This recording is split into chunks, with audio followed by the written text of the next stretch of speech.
Olá, queridos, eu sou o pastor Leandro Silva, pastor da Central do Avivamento, uma igreja viva e apaixonada por vidas. Venho te convidar a você assistir essa mensagem, que eu tenho certeza que essa mensagem vai edificar a sua vida de uma forma poderosa. Também quero te convidar a você se inscrever no nosso canal, Central Channel, e também nas nossas redes sociais, que vai estar passando aí no telão. Que o Senhor abençoe a sua vida de uma forma poderosa e que o Espírito Santo te abençoe, em nome de Jesus. Um beijo. João capítulo 6, você achou? Diga amém. Vou ler do verso 1 ao verso 15, que diz assim: Depois disso partiu Jesus para o outro lado do mar da Galileia, que é o de Tiberíades, e grande multidão o seguia, porque via os sinais que operava sobre os enfermos. E Jesus subiu ao monte, assentou-se ali com seus discípulos, e a Páscoa, a festa dos judeus, estava próxima. Então Jesus, levantando os olhos e vendo que uma grande multidão vinha ter com ele, disse a Filipe: Onde compraremos pão para estes comerem? Mas dizia isso para experimentar, porque ele bem sabia o que havia de fazer. Filipe respondeu-lhe: 200 dinheiros, dependendo da versão que você estiver usando, 200 denários de pão, não lhes bastarão para que cada um deles tome um pouco. E um dos seus discípulos, André, irmão de Simão Pedro, disse-lhe: Está aqui um rapaz que tem 5 pães de cevada e 2 peixinhos. Mas que é isso para tantos? E disse Jesus: Mandai assentar os homens. E havia muita relva naquele lugar, e assentaram-se, pois, os homens em número de quase 5.000.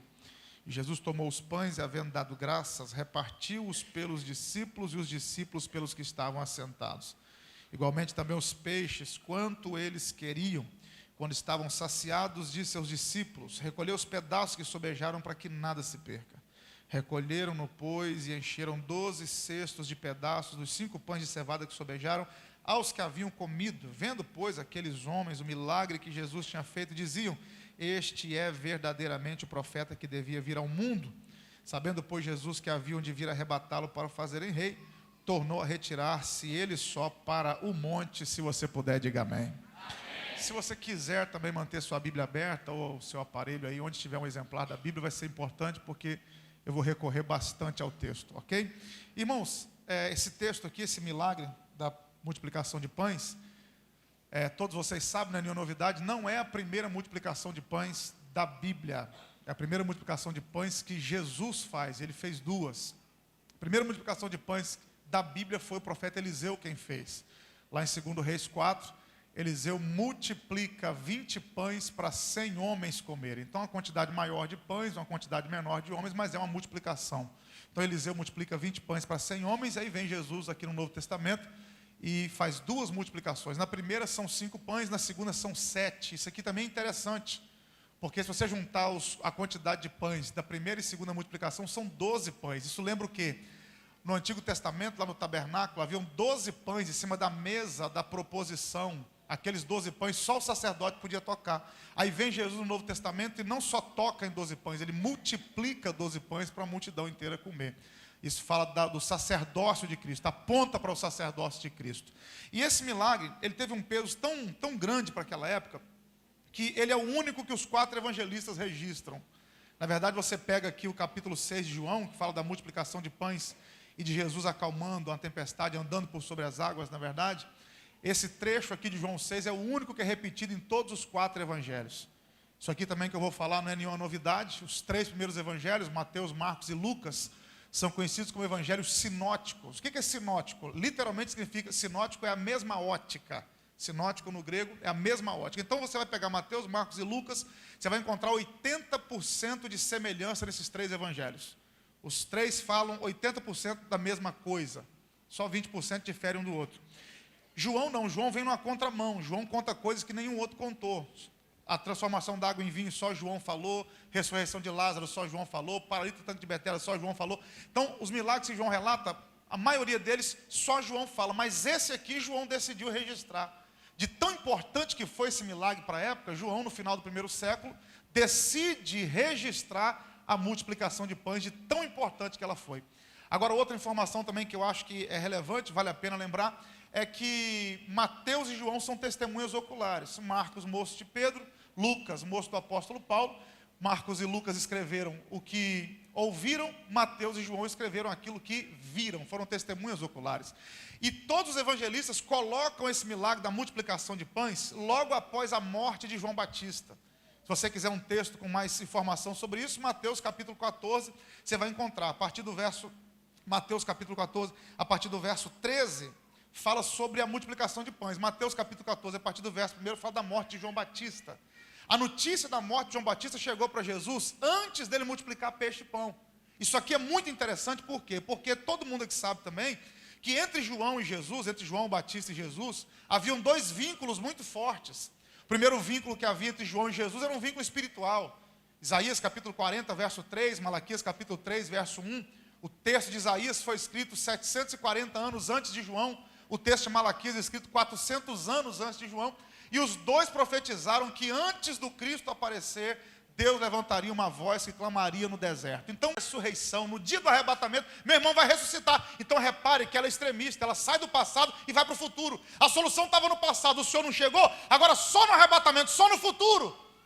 Aí Jesus veio para Marta e diz: Marta, você não entende nada de teologia. Para começar, a ressurreição não é um dia, ressurreição é uma pessoa. Eu sou a ressurreição e a vida.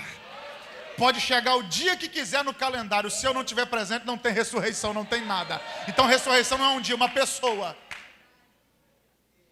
Aí Jesus disse: seu irmão há de ressuscitar, eu sou, está no presente.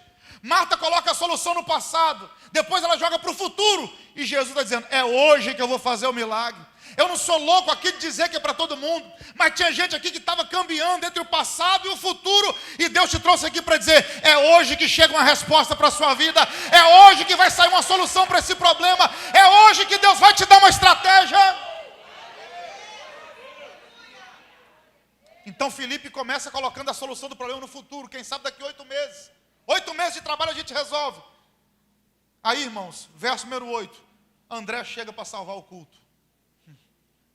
André chega para salvar o culto. Filipe está dizendo o seguinte: tinha que ter 200 denários, 8 meses de trabalho. André chega no verso 9 e diz assim: está aqui um rapaz, Jesus. 200 denários não tem não, mas tem 5 pães de cevada e 2 peixinhos.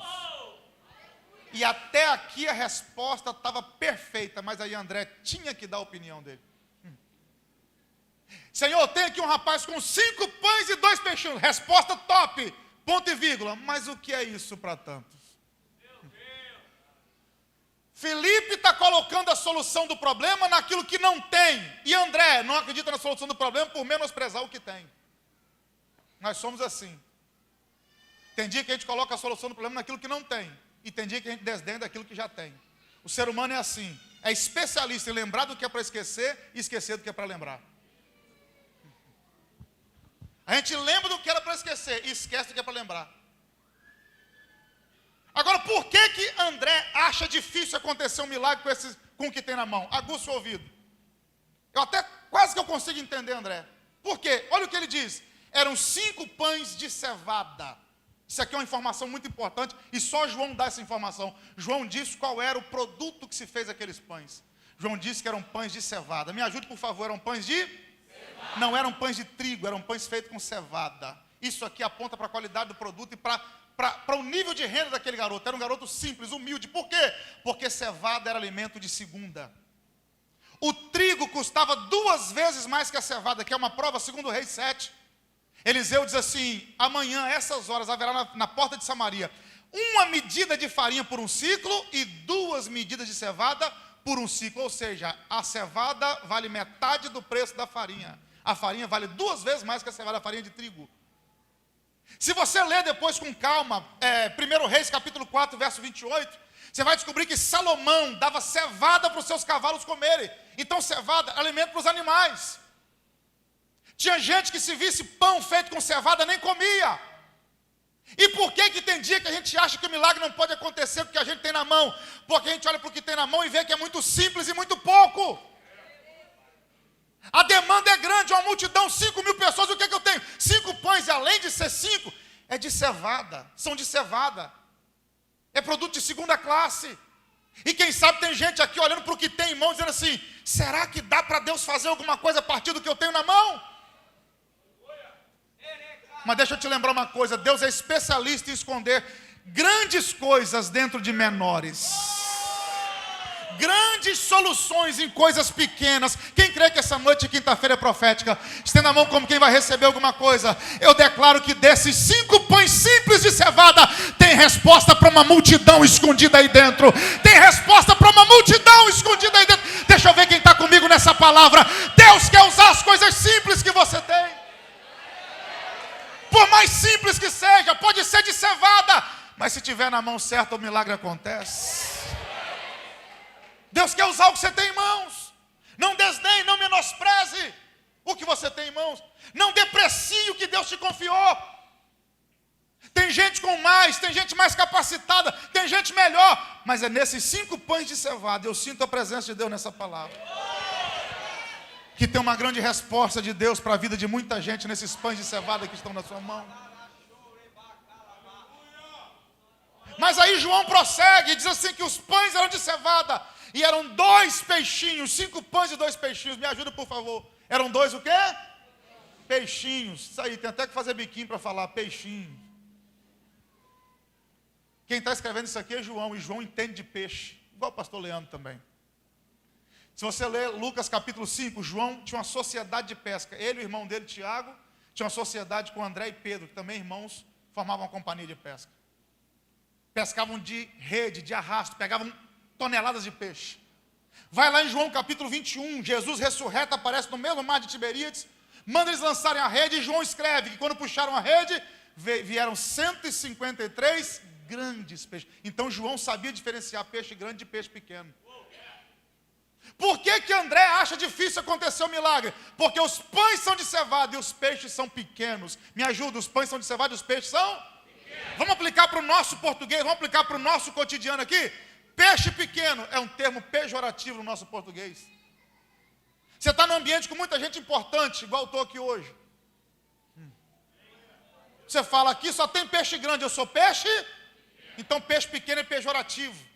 Mas eu tenho mais uma notícia para te dar. Deus é especialista em usar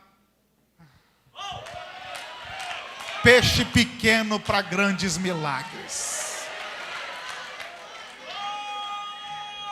Eu vou repetir porque eu sei que Deus está respondendo a oração de alguém aqui, pastor Leandro. Deus é especialista em usar peixe pequeno. Por menor que seja o peixe, não tem problema, Deus usa do mesmo jeito o peixe pequeno. Gente que entrou aqui se sentindo peixe pequeno, e Deus está dizendo, fica tranquilo que eu sei usar peixe pequeno também. Sou especialista em usar peixe pequeno. E um dos textos que eu mais gosto sobre Deus usar peixe pequeno, Mateus capítulo 17, a partir do verso 24. Os cobradores de impostos chegaram para Simão Pedro, Dani, e disseram assim, Simão, seu mestre não paga imposto não? Simão falou, claro que paga. Eu não tenho dinheiro para pagar não, mas ele vai pagar. Quando Simão Pedro chega na casa onde Jesus estava, Jesus se antecipa a Simão e diz assim para ele, pastor Bruno, desculpa. Pedro, que te parece? De quem cobram os reis da terra os tributos? Dos filhos ou dos servos? Pedro disse, essa é fácil, dos servos. Aí Jesus diz, então os filhos estão isentos, não precisa pagar, né? Não precisa pagar. Mas para não escandalizar eles, pega uma vara e um anzol e vai pescar. Vamos tentar entender o que Jesus está dizendo? Olha o que Jesus está dizendo, aguça o ouvido. Jesus diz assim, Pedro, de quem cobra os reis da terra os impostos? De filhos ou de servos? Pedro disse, dos servos. Aí Jesus, em outras palavras, está dizendo, então filho não precisa pagar, né? Não. Repare que Jesus, nessa passagem de Mateus 17, ele não se colocou como rei. Ele se colocou como filho de rei. Ele veio para ser rei, mas em Mateus 17 ele não disse que era rei. Ele falou, sou filho de rei, não tenho que pagar imposto. Agora, por que Jesus acha que não precisa pagar imposto? Por ser ele filho de rei. Que imposto é esse? O imposto cobravam para o templo. Aí Jesus diz, eu não deveria pagar esse imposto porque eu sou filho de rei. Mas para não escandalizar esses caras, pega uma vara e um anzol, que a resposta vai vir na boca de um peixe pequeno. Agora, por que Jesus está dizendo para Pedro que não deveria pagar o imposto? Repare que ele tem tanta certeza que não deveria pagar o imposto, que ele nem tira do caixa do ministério. Ele falou, pega uma vara e um anzol e vai pescar. Não vou mexer no caixa. Jesus tinha um caixa, tinha até tesoureiro. As mulheres sustentavam o ministério de Jesus com oferta. Depois você lê Lucas capítulo 8. Mas Jesus diz, eu não precisava pagar esse imposto, eu não vou nem tocar no caixa. Vai pescar que nós vamos arrancar o dinheiro da boca do peixe. Agora, por que Jesus está dizendo para Pedro que não precisava pagar imposto? Quer ouvir? Diga amém. Porque lá em 1 Samuel, capítulo 17, a partir do verso 25, Davi chega no vale de Elá. Tem um gigante gritando assim: dai-me um homem para pelejar comigo.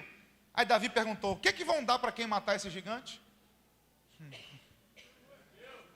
Alguém disse assim: vai casar com a filha do rei, vai receber riquezas do rei, e a família de quem matar o gigante nunca mais paga imposto. Mateus capítulo 1, verso 1. Como é que começa o Novo Testamento? Livro da genealogia de Jesus Cristo, filho de Davi. Quando alguém queria chamar a atenção de Jesus, chamava ele de filho de Jesus estava dizendo: meu pai já matou o gigante, eu não precisava pagar o imposto. Então, quando o diabo vier te cobrar alguma dívida, fala para ele: meu pai já pagou há muito tempo, eu não te devo mais nada. A dívida já está paga há muito tempo, eu não te devo mais nada. Aí Jesus diz: eu não deveria pagar esse imposto porque meu pai já matou o gigante.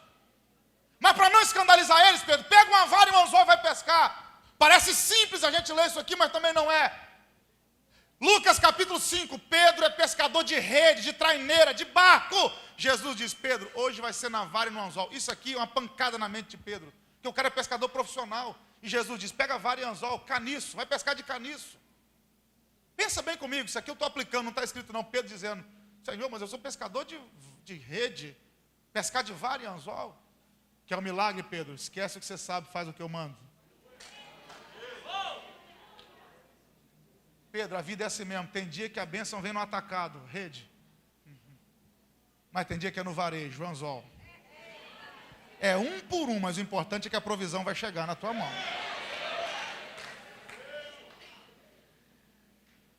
Aí Jesus usa uma linguagem com Pedro que só pescador entende. Jesus vira para Pedro e diz assim: Pedro, lança o anzol na água, no mar. O primeiro peixe que subir, você traz ele e abre a boca dele. Porque quando você abrir a boca desse peixe, a resposta para pagar o tributo vai estar na boca desse peixe. Jesus está usando uma linguagem que só pescador entende, pastora Deise. Por quê? Vou dizer porque eu sou do ramo. Meu pai me ensinou a pescar muito cedo. No interior de Minas Gerais, onde eu nasci, com 5, 6 anos de idade, meu pai já me levava para a beira do córrego para poder pescar. Aí meu pai dizia assim: meu filho, pescar é uma arte. Você vai colocar a isca no anzol, e eu gosto de vara e anzol, gosto de córrego, água doce, não gosto de pescar de barco, gosto de pesca tradicional. Quando você lançar um anzol na água que o peixe fisgar, vai parecer que é um peixe grande. Mas quando você levantar, vai ser um peixinho pequeno. E na pesca, existe uma regra, uma ética. Quando você pega um peixe muito pequeno, você não leva para casa. Você faz o quê? Devolve. Jesus já sabia que o peixe ia ser pequeno. Falou: Pedro, o primeiro que subir, você fisga. Que eu já sei que é pequeno. Tão pequeno que está com a moeda atravessada na boca. Se fosse grande, a moeda passava. Mas o peixe era tão pequeno que a moeda não desceu. Só que Pedro está acostumado com peixe grande. Aí Jesus diz: peixe, então, ô Pedro, antes que você julgue esse peixe pela escama, não julgue o peixe pelo tamanho. Abre a boca dele primeiro. Por quê? Porque o maior valor desse peixe não está por fora, o maior valor desse peixe está por dentro. Ele é pequeno, mas quando abre a boca tem tesouros escondidos aí dentro. Tem resposta escondida aí dentro. Ei, eu vim pregar para alguém aqui dizer: você pode ser peixe pequeno, mas seu maior valor é quando você abre a boca, porque Deus escondeu tesouros aí dentro de você. Agora vamos lá, abrindo um parênteses aqui. Por que o peixe, mesmo sendo pequeno, fica forte dentro d'água? Quer ouvir? Diga amém. Amém. Porque todo ser, no ambiente que Deus o criou para estar, ele fica forte. Quando ele muda de ambiente, ele perde a força. Peixe é forte aonde? Na água. Tira o peixe da água, fica fraco. Pássaro tem força onde? No céu. Corta a asa dele. Você só é forte onde Deus te colocou. Se você sair do lugar que Deus quer, você vai perder a sua força. Então fica onde Deus te colocou. Outra coisa que eu acho interessante, pastor Leandro, é que no mar cheio de peixes, Jesus sabia que tinha um engasgado. No meio de tanta gente em São Gonçalo, Deus te viu entrar hoje por aqui de problema. E está dizendo: vai ter resposta para você. Vou te desengasgar desse problema. Sinó que está atravessado na sua garganta. Você é peixe pequeno, mas eu te achei aí para resolver o seu problema. Pedro, fisga o peixe. Quando você abrir a boca dele, vai ter um estáter lá dentro.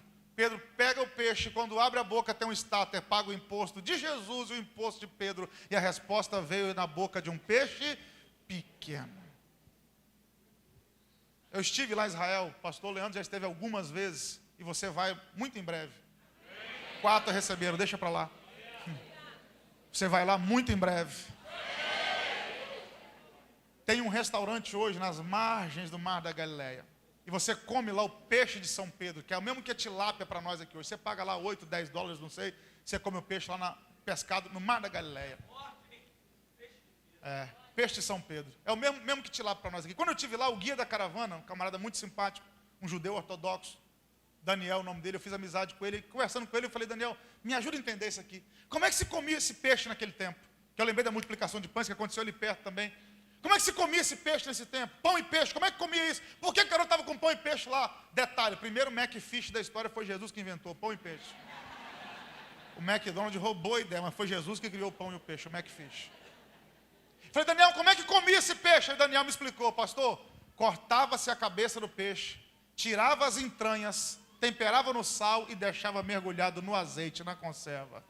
Eu aprendi mais uma aqui, o peixe pode ser pequeno, mas se tiver no azeite...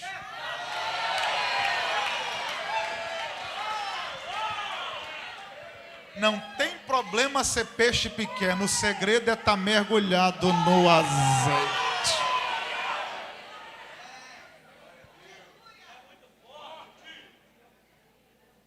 Nós podemos concluir.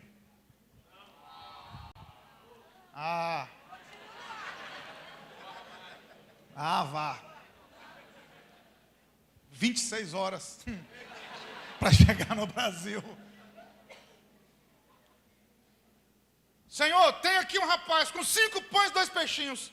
Mas que é isso para tantos?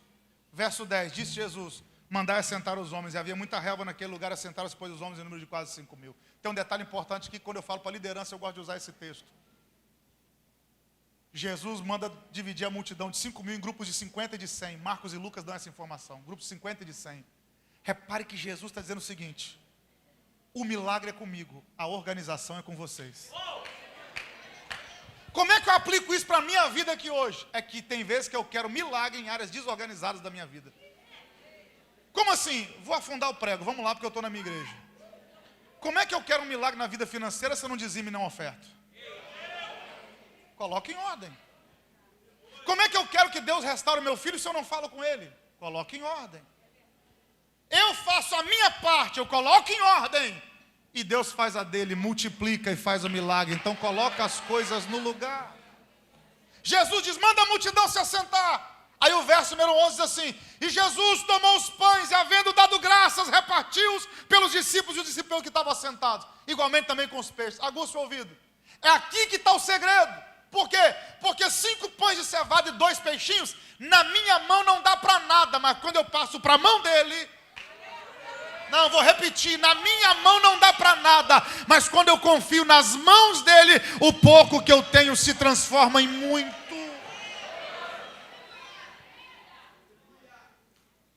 Jesus pega os pães, levanta e dá graça. Outra coisa importante aqui, se tinha alguém que não precisava dar graça, era Jesus. Por quê? Porque ele é a própria graça. Mas a graça deu graça, para nos ensinar a dar graça. Por quê? Porque quando eu dou graça pelo que eu tenho, Deus me acrescenta o que eu não tenho. Jesus pegou os pães, olha o que o texto diz. E havendo dado graça, repartiu-os. Eu gosto disso aqui. Algumas versões quebrou. Jesus não cortou os pães, ele quebrou os pães. Esses pães aqui, como se fosse uma bolacha, fino, chato, na verdade, como se fosse um disco de vinil, um CD. Jesus partiu os pães, ele quebrou os pães, ele não cortou. Um dos nossos erros é achar que quando Deus quebra é para diminuir. Sempre que Deus quebra é para multiplicar. Sabe por que Deus está quebrando alguma área da sua vida? Porque Ele quer te fazer crescer nessa área que você está sendo quebrado. Ele quebra os pães, entrega para os discípulos e os discípulos para a multidão. Escute, por favor. Não há um consenso no mecanismo desse milagre. Como assim? Dependendo do comentarista que você lê, do livro que você lê, cada um vai dar uma informação. Por exemplo, O Warren Wiersbe, que eu respeito muito, um comentário que eu respeito muito. O Wiersbe acredita que Jesus multiplicou os pães e entregou os pães multiplicados para os discípulos entregarem para o povo. Eu, particularmente, tenho dificuldade de entender assim. Eu tenho dificuldade. Não sou obrigado a concordar com o Wiersbe, como você também não é obrigado a concordar comigo. Você tem o direito de ter a sua interpretação do texto. Por quê? Porque o texto dá margem para várias interpretações. Jesus parte os pães e entrega para os discípulos. Não diz como foi, diz que foi multiplicado. Vou dizer o que eu acredito. Jesus partiu os pães, entregou para os discípulos e o pão multiplicou na mão dos discípulos enquanto eles serviam. Baseado no primeiro milagre, João capítulo 2. Jesus mandou encher as talhas de água, mas a água não virou vinho quando encheram as talhas. A água se transformou em vinho quando serviram o mestre-sala. Porque multiplicação e transformação acontece na mão de quem serve. Repare que tem 5.000 sendo servido, mas só 12 servindo. O pão não multiplica na mão dos 5.000. O pão multiplica na mão dos 12 que estão servindo. Isso aqui é prosperidade. Prosperidade não é onde há muito. Prosperidade é onde há partilha. Por quê? Porque o que eu tenho, se for muito e se for só para mim, eu só tenho isso. Mas quando o que eu tenho é pouco, eu consigo compartilhar, é sinal de prosperidade na minha vida. Porque tem gente que tem muito, mas é só para ele, então só tem aquilo. Você não tem pouco, mas compartilha, então isso vira muito. Jesus partiu os pães e entregou para os discípulos. Vou dizer como é que eu acredito nisso aqui, pastor Leandro, pastora Deise. São 5 pães, me ajude por favor, igreja. Vamos colocar, não vamos colocar 70 discípulos, não, vamos colocar 12 aqui por causa da quantidade de cestos. 12 cestos, 12 discípulos.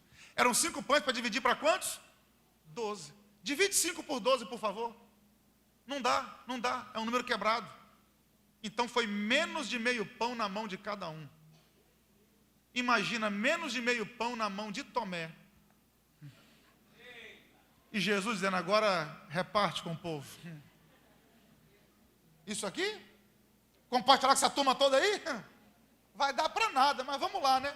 Vai acabar agora, mas vontade de Deus não é para ser entendida, é para ser feita.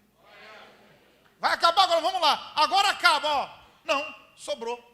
Não, mas agora vai acabar. Não, sobrou. Não, mas agora vai acabar. Não, sobrou ainda. Não, mas agora acaba. Não, sobrou. Mas no próximo acaba. Não, sobrou. Não, mas no próximo acaba. Não, sobrou. No final, 12 cestos cheios. Gente que entrou aqui dizendo, hoje acaba. Deus está dizendo, além de não acabar, ainda vai sobrar para amanhã. Eu vim liberar a palavra para alguém que eu não sei quem é, mas quem quer receber, levante a mão. Não vai faltar farinha na panela, nem o azeite na botija. Deus vai multiplicar o que está na sua mão.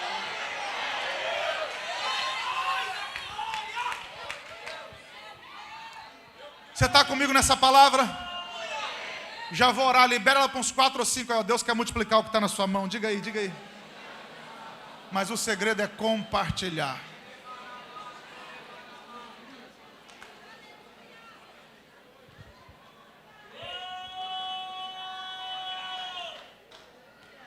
Foram quebrando os pães e compartilhando, pastor Leandro. Escute isso aqui, quando terminou. Isso, Alex, me ajude por gentileza. Quando terminou, Jesus disse assim, junta o que sobrou, para que nada se perca. Regra básica de administração. Agora há pouco não tinha nada. Agora que tem muito vai desperdiçar? Não. Guarde, junta o que sobrou, para que nada se perca. Quando juntaram o que sobrou, me ajude aí. Essa aqui é a penúltima aplicação que eu faço para a gente orar. Olha o verso 13. Recolheram-no, pois, e encheram 12 cestos de pedaços dos 5 pães cevados que sobejaram aos que haviam comido. Quantos cestos de pães sobraram? 12. Esses 12 cestos aqui também, tem muita interpretação sobre esses 12 cestos. Eu vou dar a minha, pastor Bruno Tavares. Inclusive o senhor tem até um DVD gravado nesse texto, se não me engano. Tem playback dessa mensagem? 12 cestos. Vou dar a minha interpretação desses 12 cestos. O que seriam esses 12 cestos? Na minha opinião, repetindo, você não é obrigado a concordar comigo. Esses 12 cestos eram o salário dos discípulos. Como assim? Vou te explicar agora. Vamos entender. Vou precisar que você abra a Bíblia. Ou se quiser colocar aqui na tela, não sei se tem condição. Mateus capítulo 10, verso 10. Dá uma olhada aí. É a primeira comissão. Mateus capítulo 10, verso 10. existem duas comissões para os discípulos. Aguça o ouvido para você entender. Existe a primeira comissão, ou pequena comissão. Foram os 3 anos de ministério. Depois, antes de Jesus ascender aos céus, vem a segunda comissão. Na primeira comissão, ele envia os discípulos às ovelhas perdidas de Israel. Na segunda comissão, ide por todo o mundo, não é mais só Israel. Nessa primeira comissão, ou pequena comissão, olha o que Jesus diz, eu vou ler só o verso 10, Mateus 10, 10. Depois você lê o contexto, você entende. Mateus 10, 10, Jesus diz assim: nem alforje para o caminho, está dizendo, não levem, nem alforje para o caminho, nem 2 túnicas, nem sandália, nem bordão, porque digno é o operário do seu alimento. Escute, nos primeiros 3 anos de ministério, os discípulos trabalharam a troco de alimento. Me ajuda, o salário deles era o quê? Na segunda comissão, eles vão administrar o dinheiro da igreja, aí muda tudo. O povo vai depositar no pé dos apóstolos as suas finanças. Só que para eu aprender a manusear o muito, eu tenho que aprender a ser fiel no pouco. Então, primeiro trabalharam 3 anos a troco do alimento. Então, me ajuda aí que eu já vou aplicar. O salário deles era o quê? Me ajuda, alimento. O salário deles era o quê? Alimento. Agora vamos lá em Marcos capítulo 6. Marcos capítulo 6, verso 31. Extraordinário isso aqui. Marcos 6, 31. Olha o que diz. E ele lhes disse, aguça o ouvido, ó, Marcos 6, 31. E ele lhes disse: vinde vós aqui à parte, a um lugar deserto, e repousai um pouco, porque haviam muitos que iam e vinham, e não tinham tempo para comer. Dependendo da versão que você lê, vai clarear mais aí no texto. Era tanta gente, a multidão era tão grande, que os discípulos não tinham tempo para comer. Não tinham tempo para comer. E é nesse contexto de Marcos 6 que a multiplicação de pães acontece. Então é aqui que está o agravante, Luciana. Por quê? Porque os discípulos estão multiplicando pão com fome. Não, para de graça, vou repetir.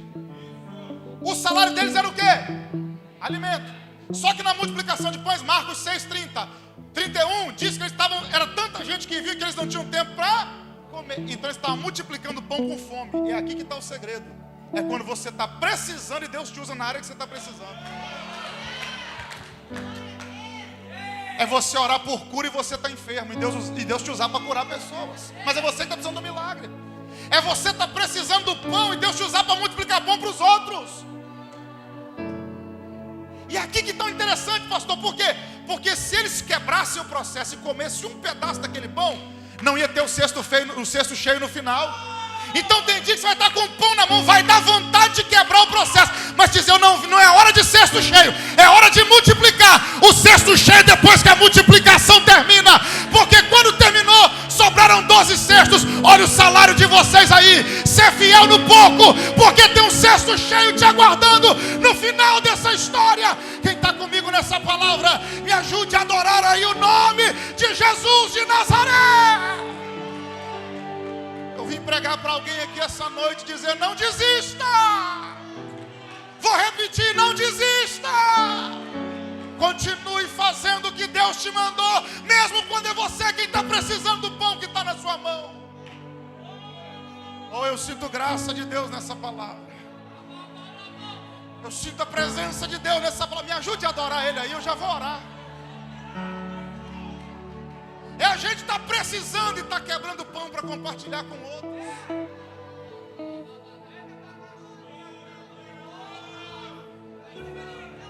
Mas quando terminou, um cesto cheio para cada um. Quem crê que essa quinta-feira é profética, estenda a mão como quem vai receber alguma coisa.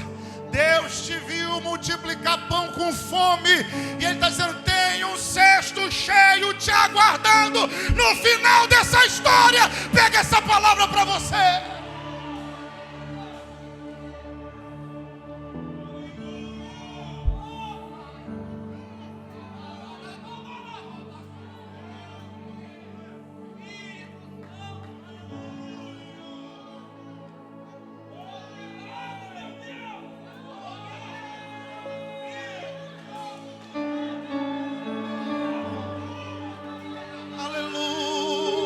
Sentindo Ele aqui. Isso. isso, compartilhe o seu pão, porque tem um cesto cheio te aguardando no final. Compartilhe o seu pão. Seja fiel no pouco. Não quebre o processo. Não quebre o processo. Aguenta firme. Aguenta firme. Última aplicação, e eu oro agora e devolvo o microfone. Verso 13. Recolheram-nos, pois, e encheram 12 cestos de pedaços dos 5 pães de cevada que sobejaram os que haviam comido. Escute o verso 13. Recolheram e encheram 12 cestos de pedaços, 5 pães de cevada que sobejaram os que haviam comido. Aí você lê o restante do texto. Diz que sobrou cesto de pão, mas não diz que sobrou cesto de peixe. O único evangelista dos 4 que fala que sobrou peixe foi Marcos, mas não diz a quantidade. Ele diz que sobraram 12 cestos de pães e peixes. Alguns peixes, na verdade, dependendo da versão. Então a gente sabe que sobrou 12 cestos de pães, mas não sabe quantos cestos de peixe sobraram. Agora, por que sobrou mais pão e menos peixe? Regra básica do reino de Deus. Lei da semeadura. E é Paulo quem ensina. Quem semeia muito, colhe. Quem semeia pouco, colhe. O que foi mais semeado? Pão ou peixe? Pão, então vai sobrar mais pão e menos peixe. Agora, por que o rapaz só tinha 2 peixes? Por que sobrou menos peixe, além da semeadura? Porque na hora de entregar, isso aqui é uma aplicação minha, tá? Todo mundo gosta de pão, mas nem todo mundo gosta de peixe. Pão é universal, qualquer lugar do planeta que você for tem pão. Só muda o nome, mas pão está lá. Agora, nem todo lugar você encontra peixe. Aguça o ouvido. A maioria gosta de pão, mas nem todo mundo gosta de. Agora há uma enorme diferença entre pão e peixe. Por quê? Porque pão é alimento que enche a barriga, peixe é alimento que enche a mente. O trigo na sua barriga vira açúcar. O peixe, a única gordura que o peixe produz é o ômega 3. Estimula novos neurônios, melhora a memória e melhora o raciocínio. Só que nem todo mundo gosta de peixe, mas todo mundo gosta de. Por que tem gente que é assim? Porque o povo gosta de sair de barriga cheia, mas não de mente cheia.